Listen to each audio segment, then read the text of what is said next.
The Telltale Heart by Edgar Allan Poe. True, nervous, very, very dreadfully nervous I had been and am. But why will you say that I'm mad? The dishes had sharpened my senses, not destroyed, not dulled them.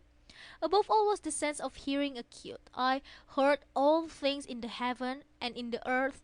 I heard many things in hell. How then am I mad? Hearken, and observe how healthily and how calmly I can tell you the whole story. It is impossible to say how first the idea entered my brain, but once conceived, it haunted me day and night. Object there was none, passion there was none. I loved the old man. He had never wronged me. He had never given me insult. For his gold I had no desire. I think I think it was his eye. Yes, it was this. He had the eye of a vulture, a pale blue eye with a film over it. Whenever it fell upon me, my blood ran cold, and so by degrees, very gradually, I made up my mind to take the life of the old man, and thus rid myself the eye forever. Now this is the point. You fancy me mad. Madmen know nothing, but you should have seen me. You should have seen how wisely I proceeded, with what caution, with what foresight, with what dissimulation I went to work. I was never kinder to the old man than during the whole week before I killed him. And every night, about midnight, I turned the latch of his door and opened it. I opened it so gently, and then, when I had made an opening sufficient for my head, I put in a dark lantern, all close, close that no light shone out, and then I thrust in my head. Oh, you would have loved to see how cunningly I thrust it in. I moved it slowly, very, very slowly, so that I might not disturb the old man's sleep. It took me an hour to place my whole head within the opening so far that I could see him as he lay upon his bed. Would a madman have been so wise at this? And then when my head was well in the room, I undid the lantern cautiously. So cautiously for the hinges creak. I undid it just so much that a single thin ray fell upon the vulture eye. And I did this for 7 long nights, every night just at midnight. But I found the eye always closed, and so it was impossible to do the work. For it was not the old man who vexed me, but his evil eye. And every morning when the day broke, I went boldly into the chamber and spoke courageously to him, calling him by name in a hearty tone and inquiring how he has passed the night. So, you see, he would have been a very profound old man indeed to suspect that every night, just at 12, I looked in upon him while he slept. Upon the 8th night, I was more than usually cautious in opening the door. A watch minute's hand moves more quickly than did mine. Never before that night had I felt the extent of my own powers, of my sagacity. I could scarcely contain my feelings of triumph. To think that there I was opening the door, little by little, and he not even to dream of my secret deeds or thoughts. I fairly chuckled at the idea, and perhaps he heard me, for he moved on the bed suddenly, as if startled. Now you might think that I drew back, but no. His room was as black as pitch with the thick darkness, for the shutters were close fastened through fear of robbers, and so I knew that he could not see the opening of the door, and I kept pushing it on steadily, very steadily. I had my head in, and was about to open the lantern, when my thumb slipped upon the thin fastening, and the old man sprang up in bed, crying out, "Who's there?" I kept quite still and said nothing. For a whole hour I did not move a muscle, and in the meantime I did not hear him lie down. He was still sitting up in the bed listening, just as I have done, night after night, hearkening to the death watchers in the wall. Presently, I heard a slight groan, and I knew it was the groan of mortal terror. It was not a groan of pain or of a grief. Oh no, it was the slow, stifled sound that arises from the bottom of the soul when overcharged with awe. I knew the sound well many a night just at midnight, when all the world slept. It has welled up from my own bosom, deepening with its dreadful echo the terrors that distracted me. I say I knew it well.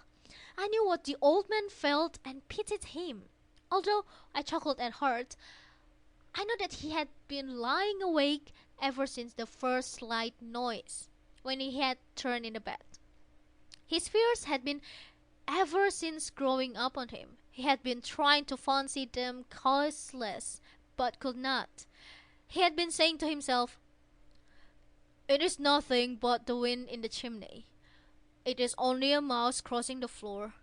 Or it is merely a cricket which has made a single chirp." Yes, he had been trying to comfort himself with these suppositions, but he had found all in vain. All in vain, because death, in approaching him, had stalked with his black shadow before him and enveloped the victim. And it was the mournful influence of the unperceived shadow that caused him to feel, although he neither saw or heard, to feel the presence of my head within the room. When I had waited a long time, very patiently, without hearing him lie down, I resolved to open a very, very little crevice in the lantern. So I opened it. You cannot imagine how stealthily, until at length a simple dim ray, like the thread of the spider, shot from the out of the crevice and fell up full upon the vulture eye. It was open, wide open, and I grew furious as I gazed upon it. I saw it with perfect distinctness, as a dull blue with a hideous feel over it that chilled the very marrow in my bones. But I couldn't see nothing else of the old man's face of person, for I had directed the ray as if by instinct precisely upon the damned spot. And have I not told you that what you mistake for madness is but over acuteness of the sense? Now I say there came to my ears a low, dull, quick sound, such as a watch makes when enveloped in cotton. I knew that sound well too. It was the beating of the old man's heart. It increased my fury, as the beating of a drum stimulates the soldier into courage. But even yet I refrained and kept still. I scarcely breathed. I held the lantern motionless. I tried how steadily I could maintain the ray upon the eve. Meantime, the hellish tattoo of the heart increased. It grew quicker and louder every instant. The old man's terror must have been extreme. It grew louder, I say, louder every moment. Do you mark me while I have told you that I am nervous? So I am. And now, at the dead hour of the night, amid the dreadful silence of that old house, so strange a noise as this excited me to uncontrollable terror. Yet, for some minutes longer I refrained and stood still. But the beating grew louder and louder. I thought the heart must burst, and now a new anxiety seized me. The sound would be heard by neighbor, and then the old man's hour had come. With a loud yell, I threw open the lantern and leaped into the room. He shrieked once only. In an instant, I dragged him into the floor and pulled the heavy bed over him. I then smiled gaily to find the deed so far done. But for many minutes the heart beat on with a muffled sound. This, however, did not vex me. It would not be heard through the wall. At length it ceased. The old man was dead. I removed the bed and examined the corpse. Yes, he was stone dead. I placed my hand upon the heart and held it there many minutes.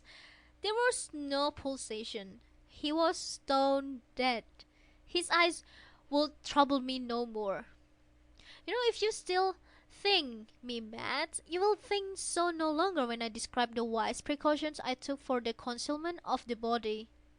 The night went, and I worked hastily but in silence. First of all, I dismembered the corpse. I cut off the head and the arms and the legs, and then took up 3 planks from the flooring of the chamber and deposited all between the scantlings. I then replaced the board so cleverly, so cunningly, that no human eye, not even his, could have detected anything wrong. There was nothing to wash out, no stain of any kind, no blood spot whatever. I had been too wary for that. A tub had caught all. When I had made an end of these labors, it was 4 o'clock, still dark as midnight.